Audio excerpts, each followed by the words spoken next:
Good evening, everyone, and welcome to TriVersity Talk. I am Stephen Bloomer-Teague.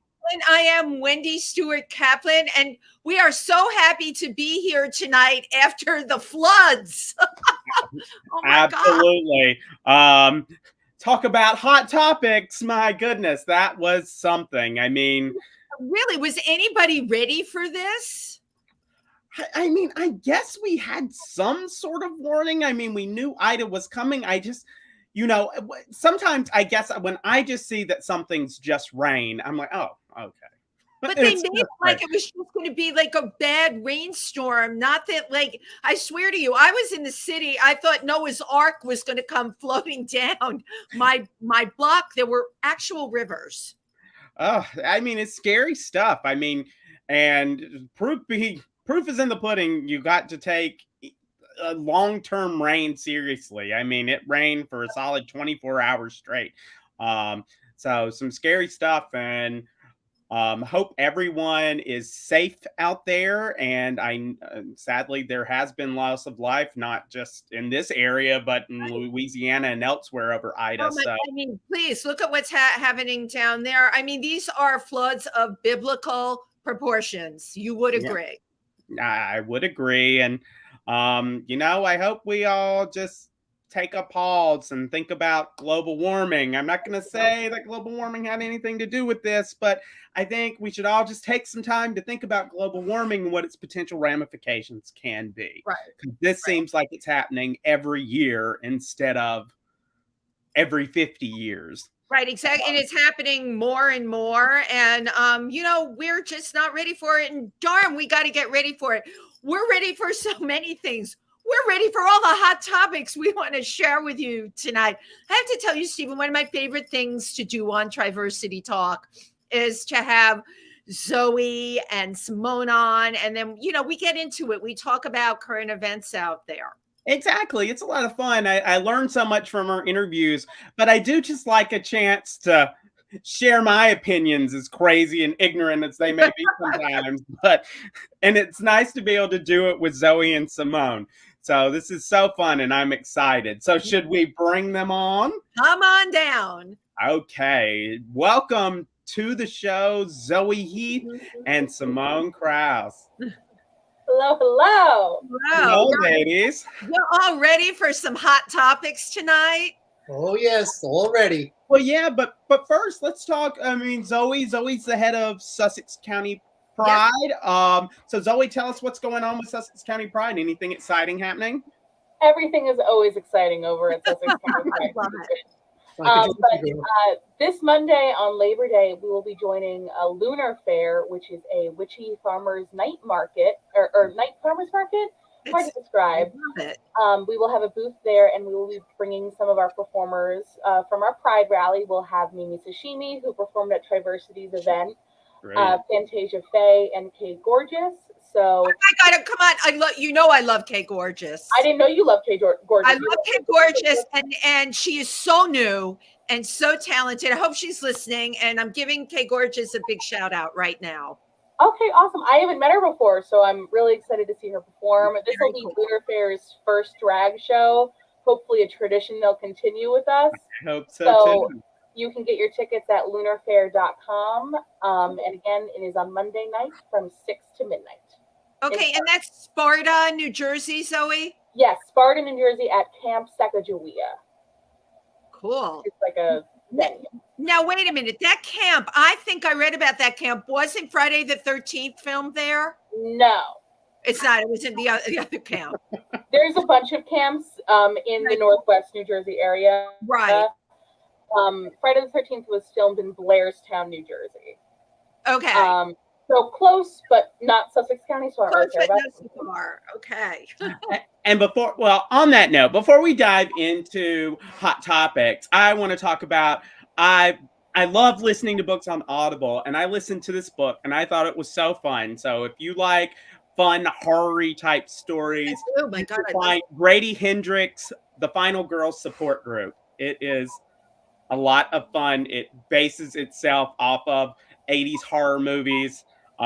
Basically says that they were real life and that there was one final girl left, and that was the basis of all these movies. and they have a support group, and then it just gets crazy from there. They have a support group. I love it. So it's basically like talking about snuff films, right? That's what those films were. They were snuff films. No, kind of. Unless you're the final girl. Wow, one girl left standing. Really, absolutely incredible. Listen, this is this witchy, crazy time of year, and horror is where it's at, right? Zoe, it's like, love it. We totally love it. Well, speaking of witchy time of year, I don't have to tell you all about the news lately. It's just like, where do we even start? I mean, they're starting 50 years ago, so I'm not really sure how to answer that question. There you go. I mean, right, exactly. 50 years ago, that now Roe versus Wade is just right in front of us. It's on a platter, and it's right in front of us. And I mean, sadly, you, as an attorney who likes con law, I can't swear to be an expert, but Roe v. Wade is dead in the water. It's over. Yeah. So just keep that in mind, folks. When you're thinking about who to support in Senate elections, we can't support any candidates, but if a candidate says something about that they don't like Roe v. Wade, they're probably not going to put justices in that will support abortion rights. And let's face it, right. We're not even talking first trimester abortions here. We're talking about 6 weeks.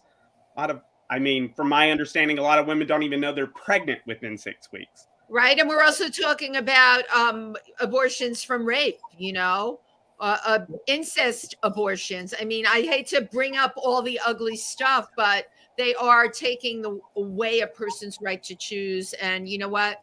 That's not freedom to me. But speaking of freedom, okay, I've got my own bone to pick tonight. Stephen, you came up with an article that, actually, I'm going to talk about my article first, all right? The Nutty YouTube Pastor, okay? And I want to talk about this guy because he's on YouTube and he's got a lot of segments out there, and he is blaming the LGBTQ community for, and we've heard this from other people before, but, for COVID-19, and talks about what a sin it is and everything. I guess my big bone to pick with this, and I'm going to throw it out to all of you, for me, it boils down to freedom of speech.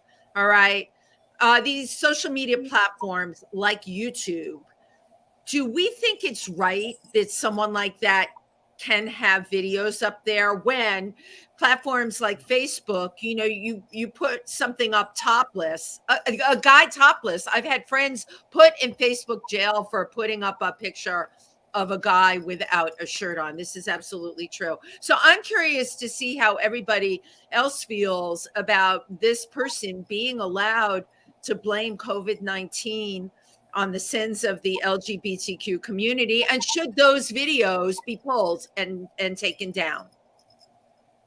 I think they shouldn't really be taken down unless there's a direct threat of violence, because it's really nothing more than back in the 80s and the 90s, you had Art Bell and then George Norrie, Coast to Coast, and all the conspiracy theories, and they'd have people on and talking. Well, that just entered into the YouTube realm. Right. Well, as long as there's really not a direct threat, you're going to have hate out there, unfortunately. And people have to stand up and say, okay, this guy did 3 years in jail also, years ago. This guy also promotes, he was promoting Trump big time and stuff, That's where I think if anything crosses the line. If you're a pastor and you're tax-free and you're promoting a candidate, that is wrong. That should be taken down and you lose your tax status. But I think unless it's a direct threat to somebody, people are going to make stuff up, and we Jewish space lasers. Well, but I mean, that's fine. But what I would say is that, YouTube is a private company. Or Google is a private company. And Google does not have to allow that on their platform. If you're the preacher, create your own YouTube. YouTube was started by a small group of people. You want your crazy conservative YouTube, create it. But I don't know why Google necessarily has to have these things on their platform. I get it. I mean, I want people to have places to express themselves, even if they're expressing crazy stuff, which not all the time hurts us, by the way. I mean, sometimes when people just seem really crazy, that can actually be a boon to our community. But I mean, going to Wendy's point with, you know, they're the weird standards with these big tech companies on what they pull and what they don't is just confounding to me. And you know, well, and here's what I feel, Simone, and I feel that this is stirring up hate. It's not only stirs up hate, because we talk about all the time, you know, transgender community, violence against transgender people, right? And that it's wrong, and where does it come from, and all of that. I personally feel that this type of person having these YouTube videos, I just feel they should be shut down. I've really become that kind of person these days. This sounds terrible, but I'm going to say it. This freedom of speech to me has gone too far, because it often turns into hate speech. And everyone here knows we've had it happen in our own community, right? Delaware Valley High School, you know, a certain person came out with the wrong language, and it really stirs up hateful emotions. And we need to try and move past that. And having this stuff out there, I personally just feel is bad.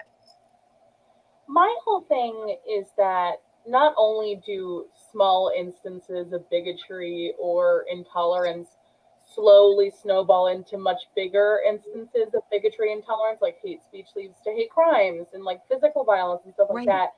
But my question is, I'm assuming this pastor has a decent following on YouTube. Through their own standards, if you have a high enough following, you can put ads on your videos and get paid from the views on your videos. You get ad funds.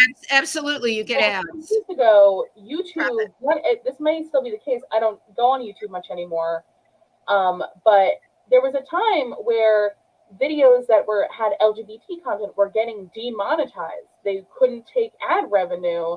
So I would be curious to know if this particular person who has a YouTube channel, and anybody can go do it. I can go start a YouTube channel if I really wanted to. Right. If he still gets ad revenue from his videos, because at the end of the day, YouTube and Google are private corporations and companies. They get to set their own standards. I understand why they don't want to put a hard line on hate speech or anything else. But they should put some maybe, hey, don't give all your ad revenue to people spouting incorrect information and harmful information. It's harmful. There's a difference between free speech and opinions and deliberate misinformation. Like saying gays cause COVID is factually incorrect. Absolutely. It's just as bad as vaccine misinformation to me. Right. Because it's dangerous. And we're talking about that then, that it's misinformation, it's out and out lies, and it stirs up such incredible hatred that why is this person allowed to speak? I want to bring up another point, since we're kind of talking about social media and now we brought in ads. Recently, I received an ad from Facebook. It was just considered sponsored content. It was a book about me like converting away from homosexuality. So it was actually like a conversion therapy, pro-conversion therapy book. And I was like, are you freaking kidding me? And I was like, you targeted that at me, and so I reported it. I said, you know, misleading. Now, I never heard anything back, but just saying. So we know that these crazies are getting ad revenue from some of these social media companies. Right. Totally. Wait, and no one contacted you after that? Nope. And I was so surprised. I had reported someone for writing something grossly homophobic once before, and they sent me this long thing. I reported that. I did not hear a thing. The worst part about that specifically to me is that Facebook's ads are targeted. Like I get ads for Dungeons and Dragons dice and drag race theme things. And the worst part about it is like Facebook's algorithm picked you and said, this is what we should show Steven. And that to me is just gross. It is, and I get why it happened. I was watching Pray Away and had been looking up stuff regarding it, so I guess I see why. But I mean, if your algorithm's that poor that you're sending to gay people to not be gay anymore, then you got some reworking to do. Well, I just want to call out his name. It's Shane Vaughn, and the quote: "The worldwide COVID-19 pandemic is because of America's acceptance of LGBTQ people." Well, let's get rid of them. Yeah, but he also says we're in the end times. So you can only hope that that comes and they all go. Amen. I used to have, I used to have this shirt that said, "I'm the all-powerful gay, capable of causing hurricanes, disease, destruction." Climate change. I love that. I wish I had as much power as these people give me. I'll just put it that way. Well, yeah, because it's funny because he was actually when he did his video for Donald Trump, he was actually, I think he called himself King Toto, that he would be pulling back the curtain to show, that. Stop it, like from the Wizard of Oz. Yeah. So, yeah. So. Oh my gosh. Bless. If anybody wants to see an old mugshot, he was charged with fraud in 2010.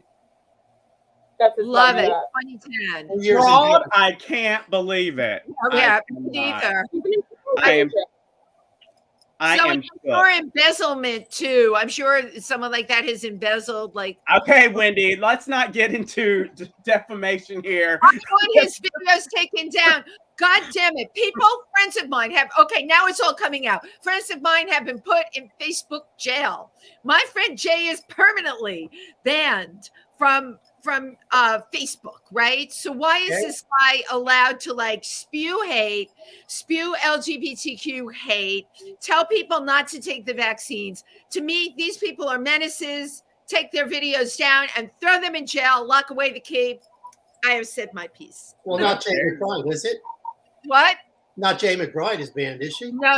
It's another Jay. I never get last names on the show, but And Jay McBride's on tour now? Am I right? Not in Indianapolis. Or Indiana, yeah. Good for her. She's brilliant. So. Yeah, she is totally brilliant. Taking the next step. Glad I got the coffee mug. Right, before she becomes too famous and there's exactly. no available. So before we move on to a new hot topic, I just want to point out to people that I put in the comments on both Facebook and YouTube this link to TriVersityCenter.org.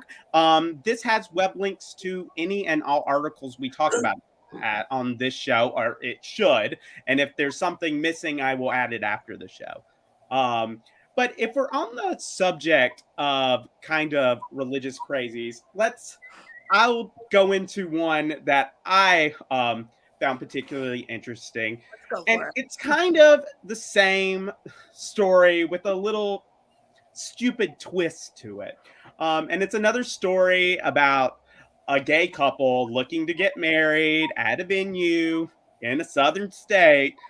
And then the fireworks happen because there's emails exchanged. And this couple, they request a venue and kind of, say me and my husband or partner, I can't remember how it was put in there, but it was clear that both of them were men. And the response that they got from the venue, the woman that owned the venue, put in the signature line, same-sex weddings only. Well, this is why it's important to proofread, folks, because she meant the opposite. So later, she comes back and says, she said, we exchanged a message last week. It was an hour earlier. And she said, and did I misunderstand? And then the signature line said, no same-sex weddings. So, I mean, it's just the same story, but it's like, once you add the element of stupid, but going down to it, we're going to keep dealing with this nonsense until we pass. Until we're not. Right. Until public accommodation protections are provided for the LGBTQ plus community, we're going to keep dealing with this. And sadly, we may keep dealing with it beyond that, depending on what the Supreme Court does. And we're seeing that they're willing to do just about anything. What state was that in, Stephen? I'm so curious. Tennessee. Yeah, Tennessee. Oh my. You know what? I think I've really learned a lesson from that business owner. I think we should have only same-sex wedding venues. No heteros allowed, if you ask me. Right. That's the really important part of this lesson. Right. Somebody should go put a sign outside her venue that says same-sex weddings only. No, I think it's a great business model. My joke aside, part of me, honestly, I'm glad bigots are outing themselves because, like, I don't want to give them my money anyway. Right. I don't want to give my money and my time to a business owner who doesn't want me to have my rights or doesn't want me to exist in this area, in any area. So part of me makes me happy just to know what other place to avoid, but it's just so disappointing because it's like, you know, those people are getting support, you know, those that like their community will probably keep them open. It's like disappointing. Well, it's disappointing that we're still fighting that. That's what's so disappointing. However, every time that happens, Stephen, do you remember the name of the venue? I can find the article. I'm sure the article. And what was the article in? It was in a number of things, but I pulled it from LGBTQ Nation. Yeah, they're great for sourcing this kind of thing. Barn in the Bend in Nashville, Tennessee. Barn in the Bend. Oh my God. I mean, come on, that's a pretty gay name. So if you're gonna, do same-sex weddings only, and then have a name like Barn in the Bend, right. I just don't know. Or Barn, we're not going to bend. In her case, right. we're so not going to bend. But I believe that businesses like that should definitely be outed. You know, we've dealt with that before. Just even when we get an anti-LGBTQ thing in Milford, I think businesses like that, the word should go out that people they're spewing hate to me when they do that. We should be so much further along than we are. We should not be having a conversation about that. I mean, I tell you what disturbed me too. It's this confusion that people seem to think that because it's their venue, that they should be allowed to discriminate against LGBTQ people. Now, we're the safe group to say it about because, the Bible told them so. But that same logic could apply to race, could apply to gender, could apply to other religions. I mean, again, we're more afraid to say those things. I mean, if you'd have put, Christian weddings only, that would have been universally reviled in a way that this only gets, it seems like with this issue, people are almost in agreement with folks saying, well, that's their belief. Right. But then you're right. You can take it to color then. This is the thing. Everyone says, oh, it's my belief until it happens to you. Right. And if you're a white male, especially in this country, and especially if you're white and you're not in, the Northeast or on the West Coast state, yeah, you're going to think that. And you're going to think you have that right in your entitlement like that. And, I'm telling you what, I don't, I'm just going to jump at that Texas thing really quick. I mean, they think if they're going to ban abortion, that all of a sudden you're going to have a whole lot more white babies around and they're going to come back and not possibly be the minority in another 10 years. Right. I hate to tell you, it ain't going to work. Wow. What, Simone, I never thought about that with all the reasons, for them. I never thought about that because they did say, right, in this country now, we are becoming more blended, minority becoming majority. You're right. They think they're going to birth all those white babies. I was in construction for many years. And for many years, I heard that same thing that, oh, we're becoming a minority. We're becoming a minority. I'm not having my rights and whatnot. And then you just put that idiot orange man that was in for 4 years. And now every one of those, people that followed him, they all got a case of the red ass and butt hurt because he didn't get elected again. And they're acting like bigger crybabies than they called us when he was in. Right. Get over it. He lost. Your thinking is backwards. Your thinking is 1950s. Enter the 21st century. let's all move forward together like we used to. Well, it's interesting that let's move forward together like we used to. I don't know. Things have, to me, never been so divided as they are now. I don't know how that's going to happen. I do feel, and I'm sure you all agree on this, the growth of the LGBTQ plus community where, we're seeing that, which is amazing. And maybe at the end of the day, that will bring people more together. I'm hoping. It's called rising up. If you can get the Equality Act through, Yes. then it'll start to evaporate and erode away that hate a lot quicker. But until that happens, the target's on Roe versus Wade. And if they get that overturned somehow, they are going for the Marriage Equality Act next. The thing is, it's like they've been gunning for Roe v. Wade since Roe v. Wade happened. Like, there have been multiple Supreme Court cases that have started to unravel Roe v. Wade long before the emergency hearing we just saw the Supreme Court do a few days ago. And right now, like 25 states want or have similar legislation in the works to what Texas has. Abortion is very, very quickly becoming much harder to find in the United States. Even in New Jersey, like New Jersey is one of the better places for reproductive health. We have there's a bill in our state house, the Reproductive Freedom Act, that still is having a difficult time getting its way through committee, getting itself onto the Senate floor. And it would probably pass once it was there. Reproductive health care is becoming increasingly dangerous in America. And even in those places where there are clinics, there's one in an entire state where women are driving 4 or 5 hours just to get there. Texas said they're already seeing, there's some reproductive organizations in Texas finding that they're already getting people in emergency rooms from trying to give themselves an abortion. Self-abortions. Like, abortion will always happen. It's healthy. It's a matter of happening safely and effectively. And you deputized every Yahoo down there in Texas who thinks they can make $10,000. Right. Same people buy lottery tickets saying, "Oh, this is my retirement. I'm going to be winning." Oh, I saw an Uber driver taking a woman somewhere. I'm gonna cash in. Right. I mean, where he was going. Zoe, you brought out a good point. We had one of the lawyers we had on here. It was either Cara Parmigiani or Celeste.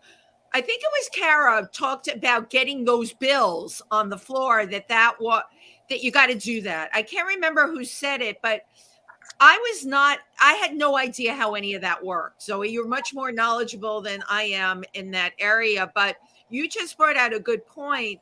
The common person has no idea that every day that goes by, there are more and more bills being put out there that are against rights. Yeah.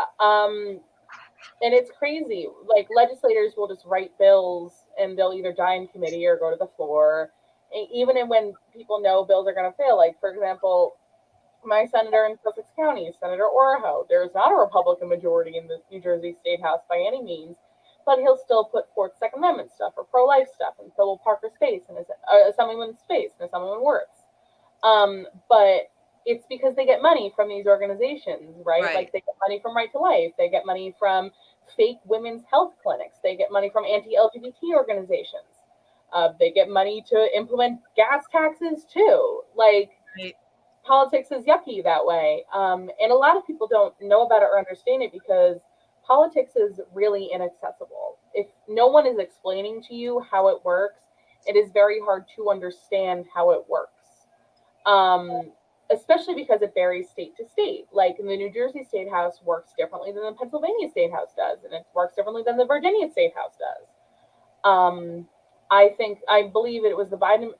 I think in New Jersey now, civic classes are a requirement to graduate high school, and I think that is an incredible step. And I think it should be a federal mandate because, some people my age don't even know that there's an election this year. Our governor is up for re-election. Our whole assembly is up for re-election. It's a huge election year in New Jersey, and nobody knows about it because we're the year after the presidential. That's amazing. Do you find that a lot of your friends in your age group are just unaware of the election and maybe don't even care? Like, what does it take to make people care? It took a lot of people came out. A lot of people my age came out when marijuana was on the ballot last year in New Jersey. That was, it was an interest of a lot of people my age. I mean, my friends know that there's an election because I make sure that they know. Oh yeah, to be your friend would be like, whoa, you better know. No, I'll like drive them to their polling place if they need to. But part of it is that it's, people, major news outlets aren't talking about the November election. They're talking about the midterms. Even though there's a lot of elections on the local level that are happening this year. For example, school boards are under attack from ultra conservative candidates. Mm-hmm. And unless we have people who have values like ours, who want to protect the LGBTQ plus community, Right. want to protect women, want to protect people of color, they're probably going to win. And they're going to win because people aren't paying attention if there's an election. So no, all of these bills matter, elections matter, voting matters. That'll be my statement for the evening. Well, I want to talk about something a little more upbeat. What can truly bring us together is golf. So Simone, could you talk about golf for us a little bit? Okay. There is actually the second transgender woman attempting to get onto the Ladies Pro Golf Association. It's the PGA, I think it is. Right. Oh. And the first woman that actually did it was Bobby Lancaster. Did it in 2013. She was 63 years old, and she won enough minor tournaments, and she got to go to the Q school, which is called the qualifying school. And she made it onto the Symetra Tour, which is kind of like the AAA, compared to baseball. It wasn't the top, but it was the next tier, and they do get into the tournaments. But it just so happened that she then got hired to go around the country and teach about diversity instead of playing golf. When she went to the Q course to play, every woman golfer there in 2013 refused to play with her. Refused. 2010, they wouldn't even let the ladies, LPGA, wouldn't even let a transgender woman play. And there was a transgender woman who won in 2008. It was the long ball, basically, tournament. She won, and she was going to sue. So then they said, we'll let, if you're not, because you had to be assigned female at birth. It's like, well, okay, if you're not assigned female at birth, you can play, but you have to have the surgery. So here it is now that Haley Richardson, who's 28, and she got through the first part of the tournament, and now she goes to the second tier. And if she makes that, she can then play on the LPGA, which would be basically the first transgender woman in this country. Right. There have been some transgender women playing in Australia on their tour and whatnot, and their restrictions on the transgender community are a lot more lax than what they are in this LGBT. They are just so old school that they don't want to have anything to do with the trans, and they still do worry that if she gets on the tour, that there'll be players that aren't going to want to play with her. Reason that they're going to let her, they're pushing to get her on to let her play, is to keep the interest of younger kids, Zoe's age coming up, interested in golf. Right. Now, does she still have to have the surgery? Yeah, that was She had to have the surgery. She had her surgery in January, and in April she won her first out of 3 little qualifying rounds that got her into the Q school. But here's the thing, Simone. This thing about having the surgery, this is an eye opener, because are they making that not just for golf, but for any trans person? Or here we go again. They identify as trans, and maybe they haven't, as we say, gone all the way to Montauk. But you know what I'm going to say. So Okay. is this a criteria that everyone has to have the surgery? It depends on the sport. Oh my God. You have two. Okay. Athens Olympics is when the Olympic Committee decided to we will let, and they called it then, transsexuals to participate. And it wasn't until 2016 that they said you didn't have to have the surgery. You can just be transgender as long as you followed the protocols that they set for the hormones and whatnot. You had your first transgender athlete enter the Olympics this year. Laurel Hubbard from New Zealand, a weightlifter, and she never made it anywhere near the finals. So there goes that thing that, well, there was a guy, out the window. So, and it depends on the different organizations. I mean, you have pro volleyball in South America and Brazil, and they allow it. There are soccer leagues down there allow it. The PGA men's up here, you can have a trans male in there, and they do not have to have the surgery. Whoa. I mean, you want to talk about unequal? Wow. Are you guys golf fans? Pardon? Do we like golf in this group? Oh, I'm the wrong person to ask. I am. When I play golf, I play 9 holes. I don't keep score. It's a walk in the park, and I'm hitting this little ball towards a hole, and I'm just having a good old time out there. All right, golf is offensive to me. Golf is like yes. Golf is like the epitome of elitism. Like, not only do golf courses take up acres of land, space that people don't need, it is generally a sport for people of privilege. It is majority white. It is majority male. It is majority for people who have money. Golf costs money. A pair of clubs is not a pair. It's like a million of them, which doesn't make sense, which is more of why golf is offensive. Why don't you need 27 clubs? But it's for people of privilege. And so for the PGA, and like my grandparents play golf. Like, my grandfather was the head of his league. Maybe I need to talk about it in therapy, why I hate golf so much. Right. Left a mark on you. So for the PGA to have all of these qualifications for trans athletes, or only women trans athletes, because apparently they're not holding the same standards for men.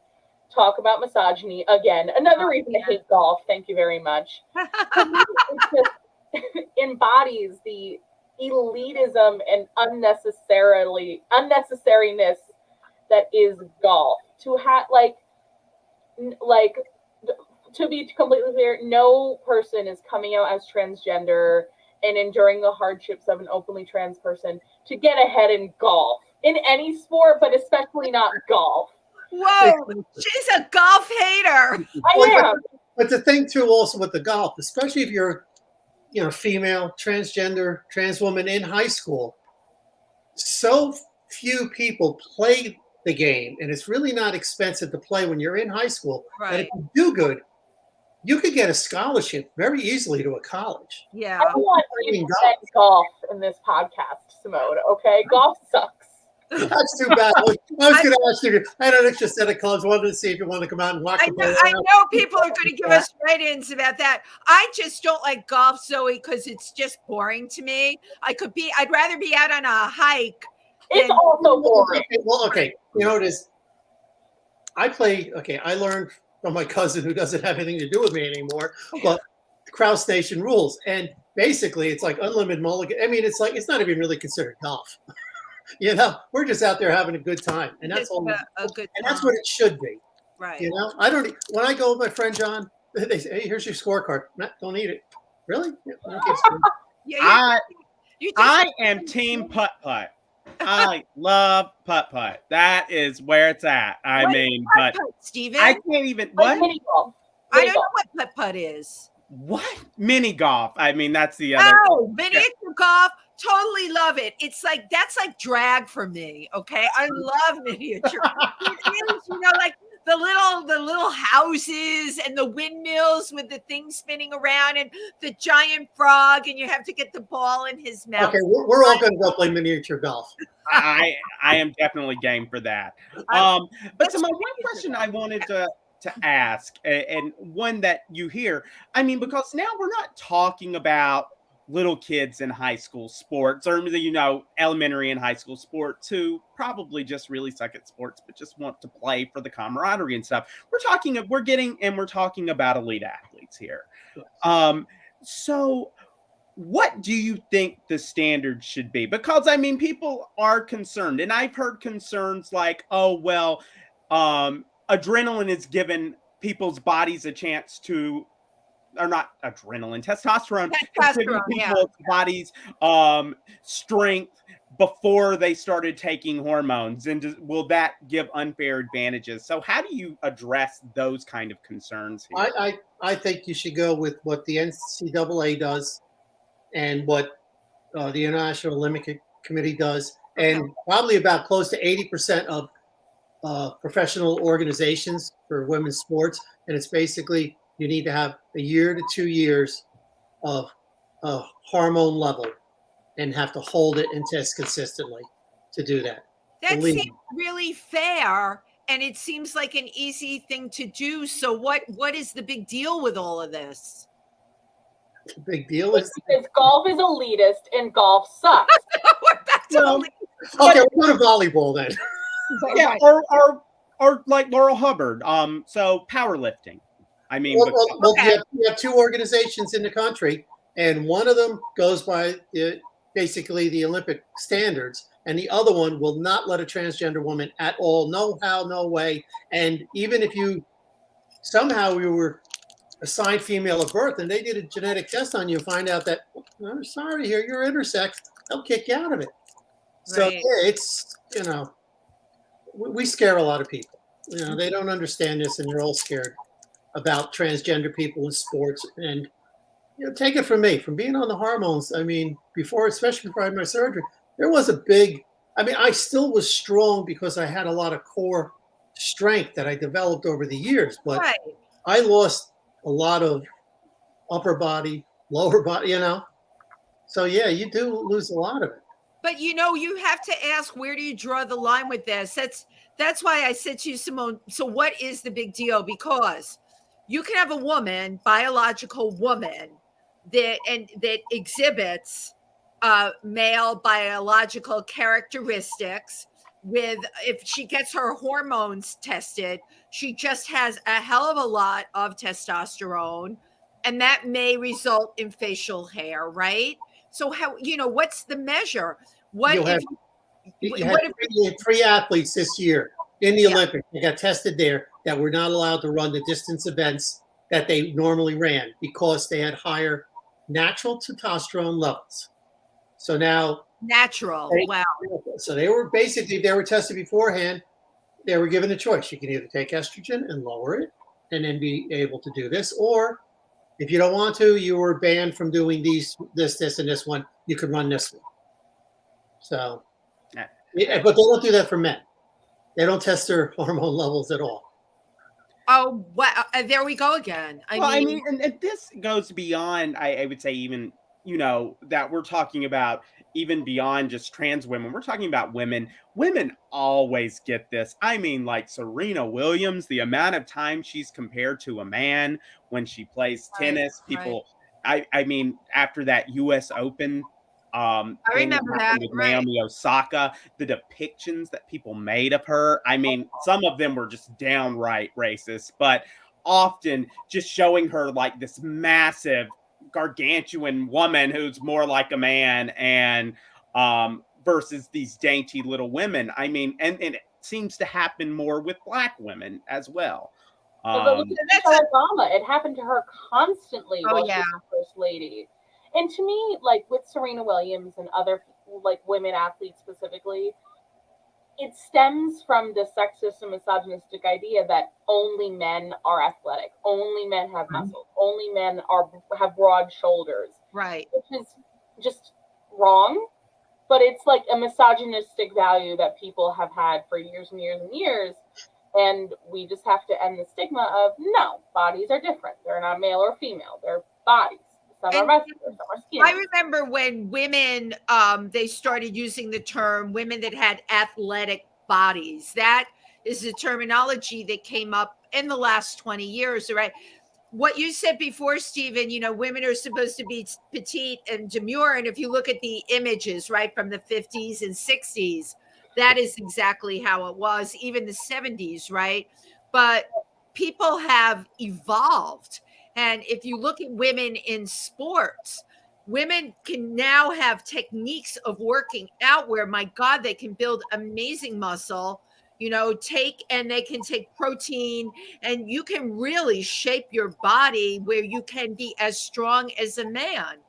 So who is anybody to judge? It's just something that happened. Listen, if women could go to war, this is how I look at it. If we can be shipped off and go to war and fight side by side with a male, then you know what? It's all equal out there. And that's how it should be seen. There's not many transgender athletes. 14% out of trans men play sports. 12% of trans women play sports. 12% of 0.6%. Yeah, that's we're around 0.09%. Okay, so now you take that from all the ones in the country and you look up on Google transgender athletes, and there's not much more than 10 or 15 that have really gone to a high enough level. Right. You know, and most of them were in South America and they're volleyball players.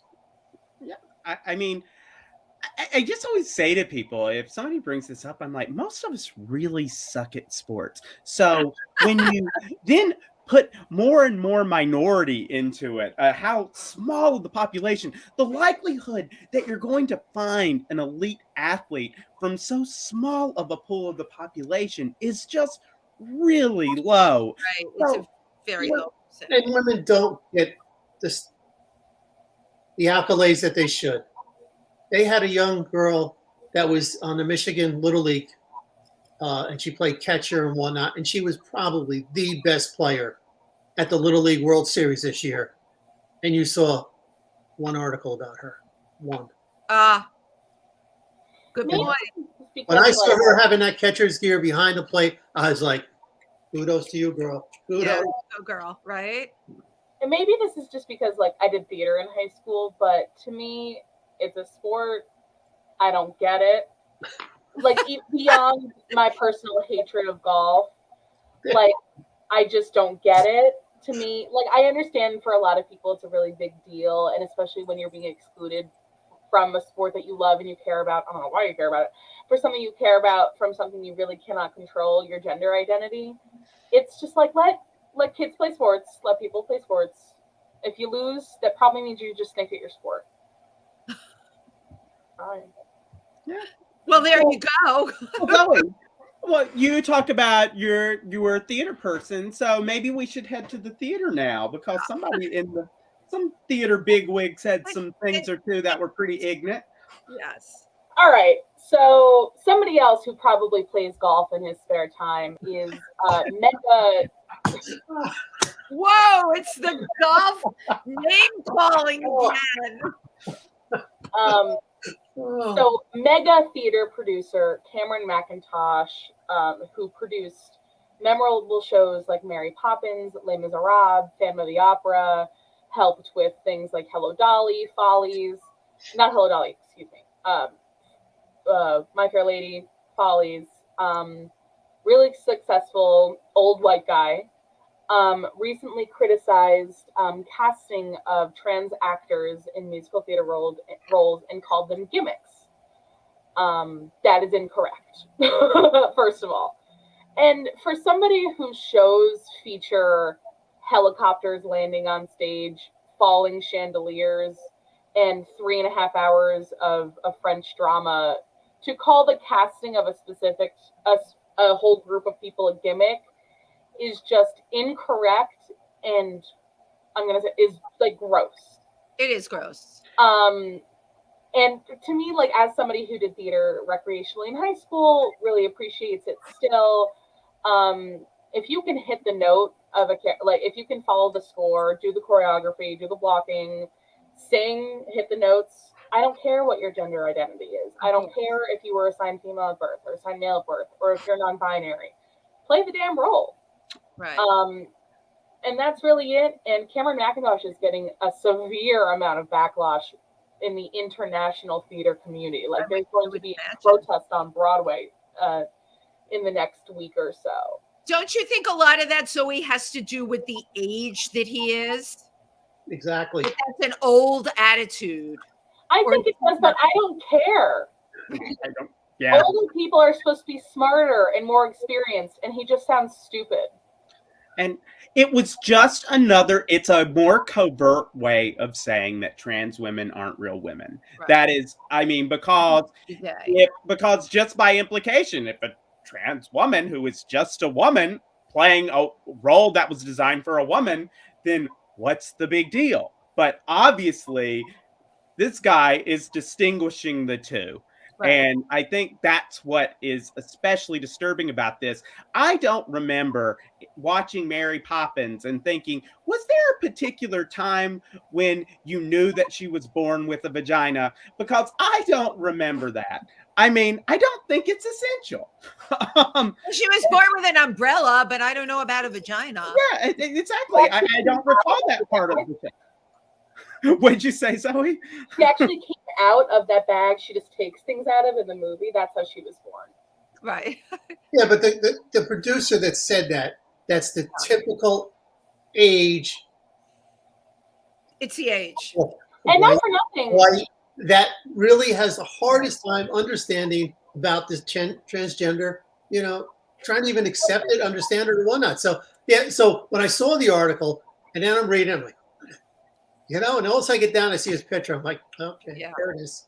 Yeah, that explains it. Not for nothing, he is part of the gay community. Like, he's a gay man. It doesn't matter. Doesn't matter. That doesn't matter.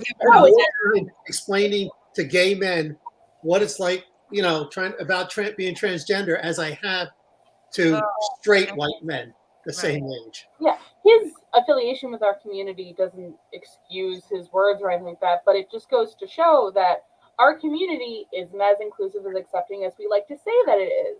Like, we have a racism issue. Like, we have an issue accepting, gay men specifically have really big issues around transgender people. Right. A lot of women have really severe issue about excluding trans people from feminism and stuff like that. Like, it is an issue in our community. This is like a whole other hour show, because what you just called out is absolutely true. And we talk about it all the time. Within our community, there is such division and judgment. I'm going to give you all some hope right here, because I'm in the theatrical industry, the entertainment industry. And there's a place where a lot of castings are put. It's called Actors Access. And Zoe, if you're not a member of it, you should sign up. One of the things that is going to make you feel really great, I've noticed it like in the past year, they now for female roles will put, can be cisgender or trans for female roles. That's huge. And the amount of it's not, you used to see it a few years ago. It was like one little thing. And I always thought, oh, that's token, right? They're doing it for a token thing. Now it is in most of the castings on there.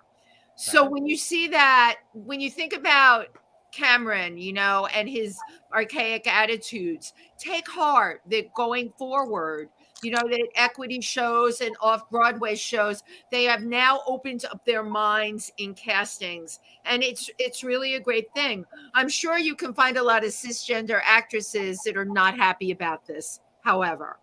It's just like sports. If you get beat out by somebody else, maybe you weren't good enough. Right.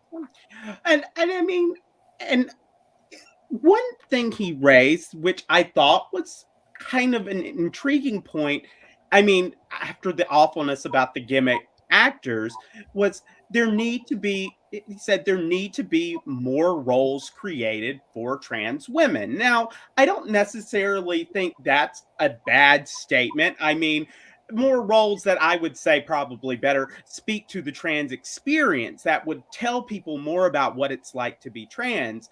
But then we learn in that same article that there was another instance of a role that was written for a trans woman being played by a cis woman.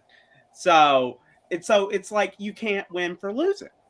And at what point you have to say to yourself, I have there's an amazing actress, Bianca Lee, and she's trans, absolutely gorgeous. You know who she is. I've known her for years, and I remember going to shows she was in, and my friend Daniel Booth, who was known as Sweetie, was producing this show.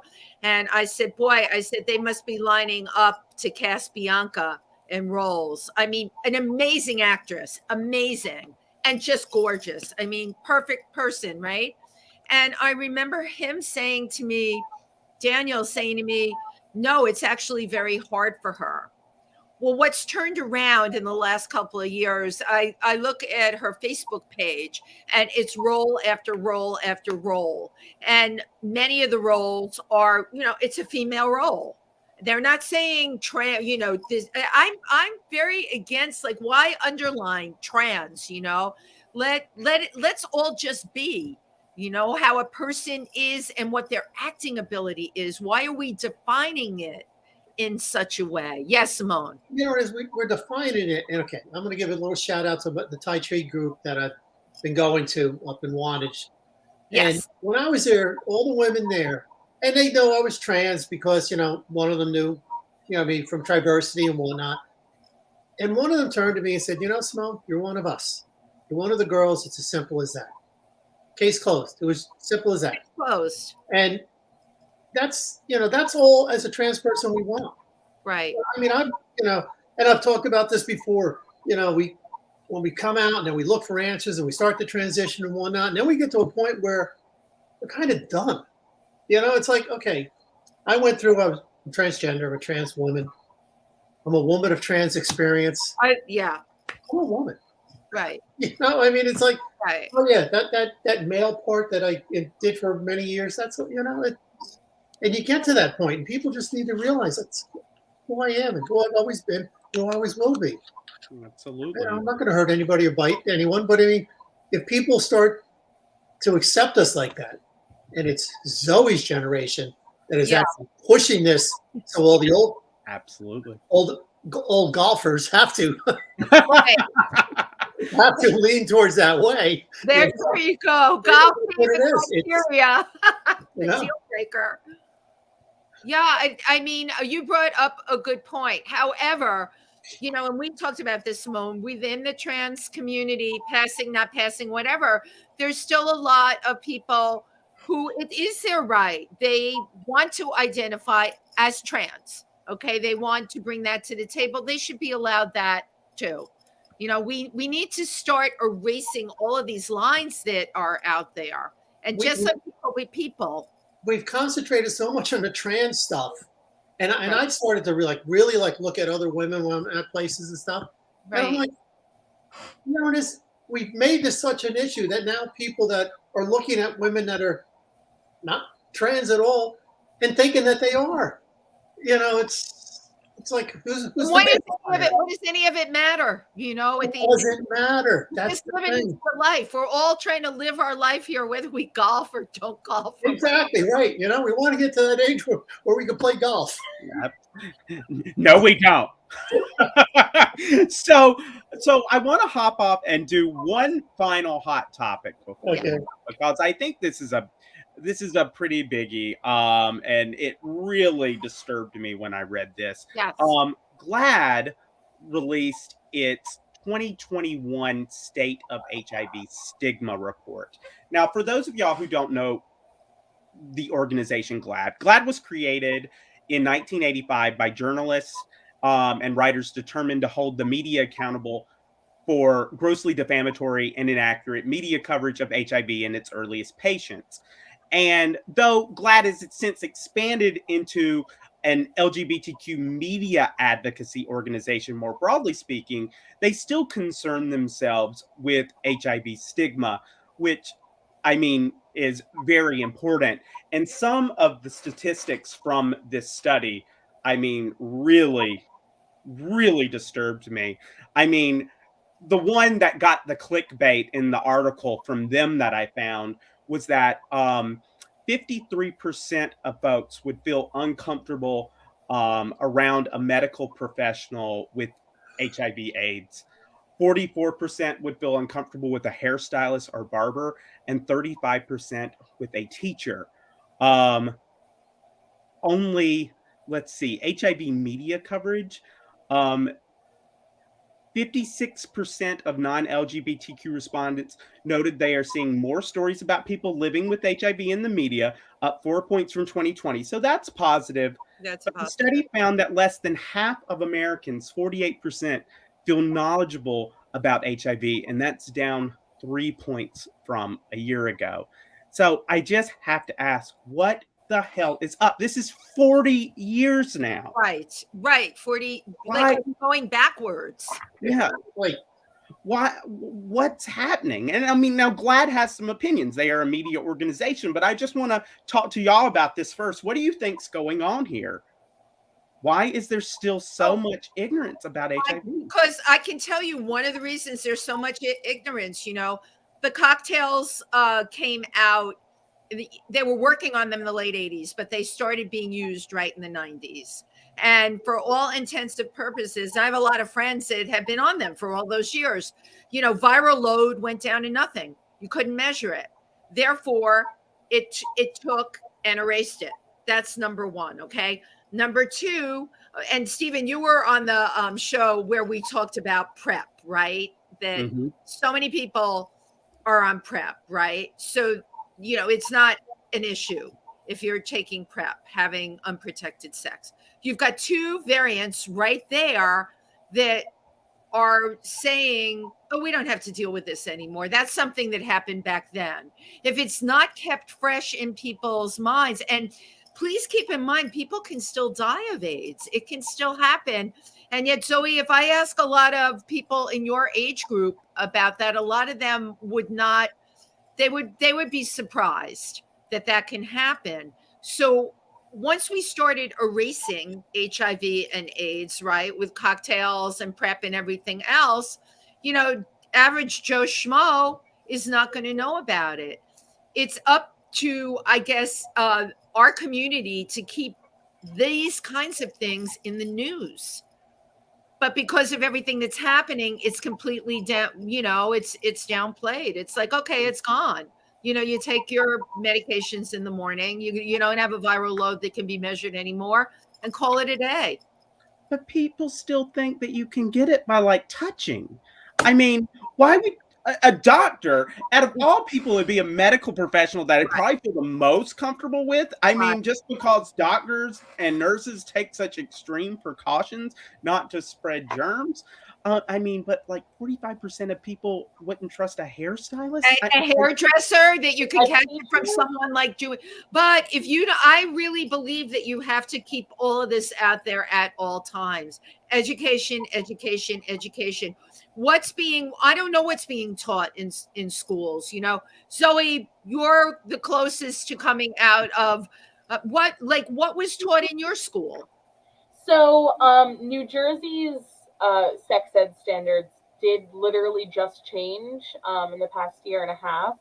So now New Jersey is teaching inclusive sex ed. So their sex ed isn't so heteronormative. They're also talking about gender. And aside from their sex ed standards, LGBTQ history. That is a requirement now in New Jersey schools, thanks to a wonderful organization, Garden State Equality.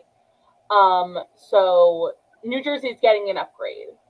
When I was in school, when I did sex ed, like I said, it was very heteronormative, but we learned about STIs. We learned about things like gonorrhea and syphilis, and we also learned about HIV/AIDS. And while it took my own personal research to learn about how it affected the LGBTQ plus community, in my sex ed class, I learned the symptoms. I learned how to get it. I learned that you don't get it through touching.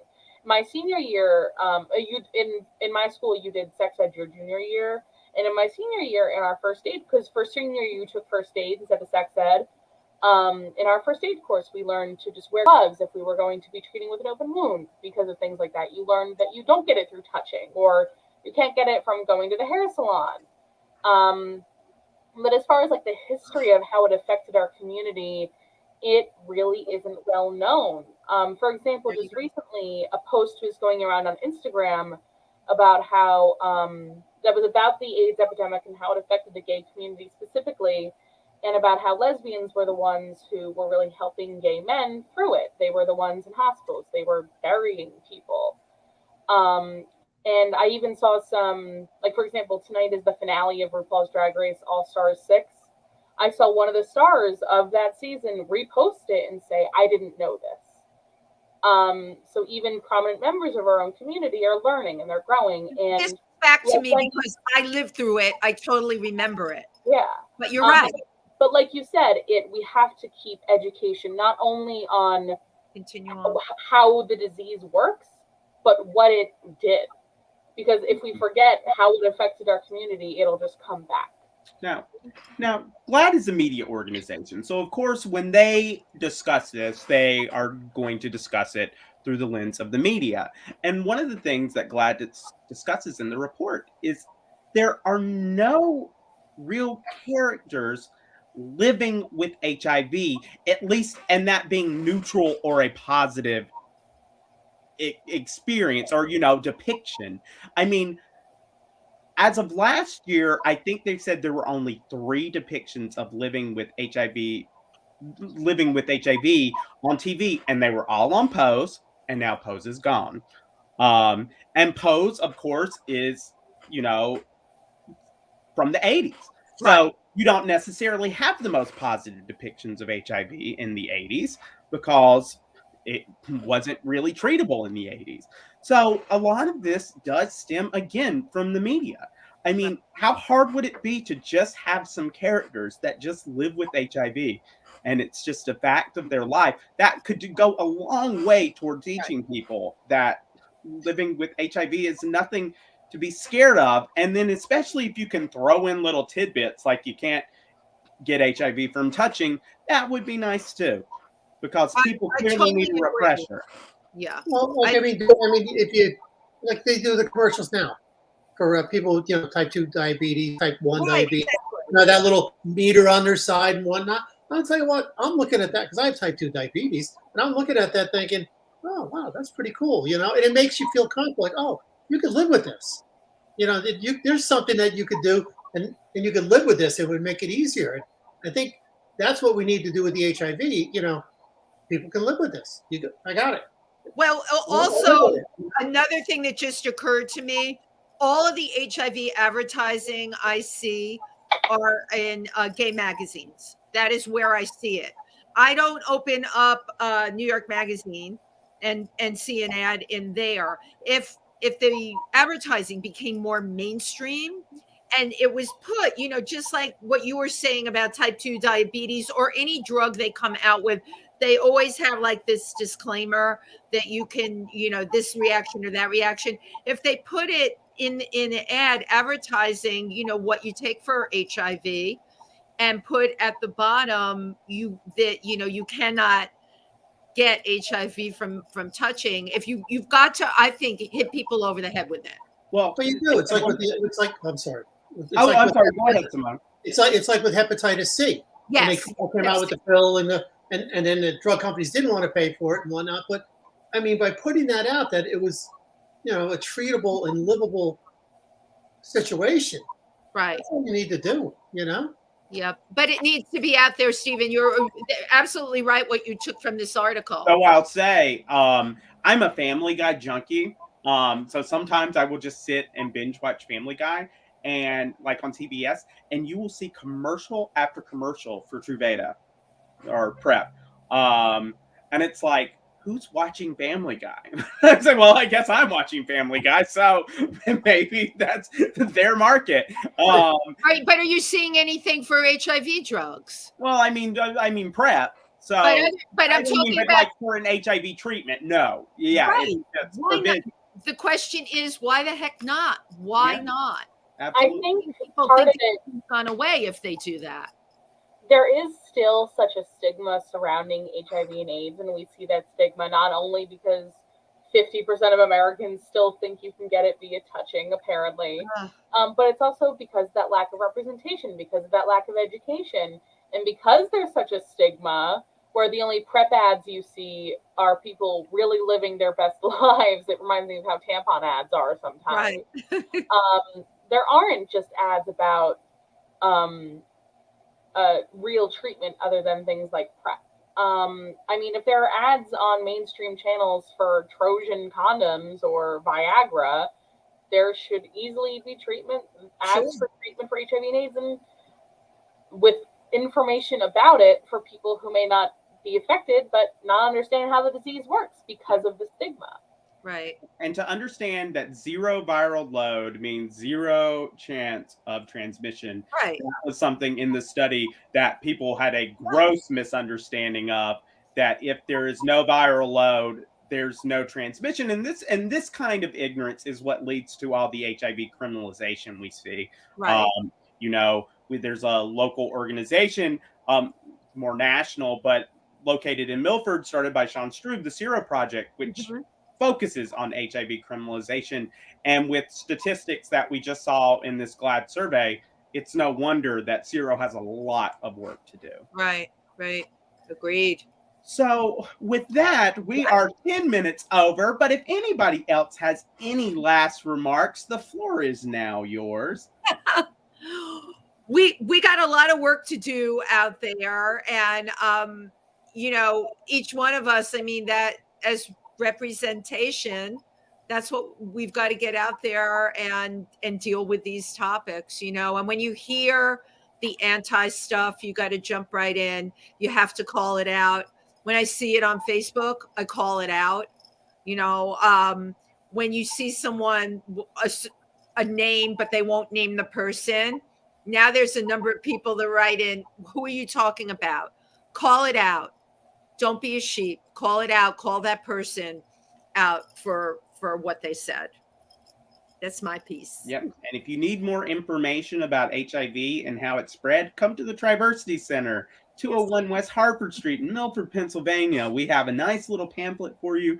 And then, as the show goes forward, it definitely seems like this is something that we need to start talking about more and more on even TriVersity Talk. And so we hope to do that. So if you know of any good guests for us who could really talk about these topics, we'd be so grateful for any suggestions you may have. And every trans person out there who's just starting their transition, part of the way through, is moving forward, is having those rough days, it gets easier. Just keep stepping forward, make a little progress every day.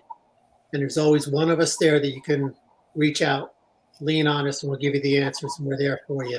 Because we got to look out for each other. Yes. Absolutely. All right. I could talk about golf courses for another 20 minutes. So I was hoping you would say something like golf sucks, and that would be how we'd end. Well, everyone, we are grateful for you. Thank you so much for tuning in, and we look forward to seeing you next week. And good night, everyone. Good night, everybody. Good night.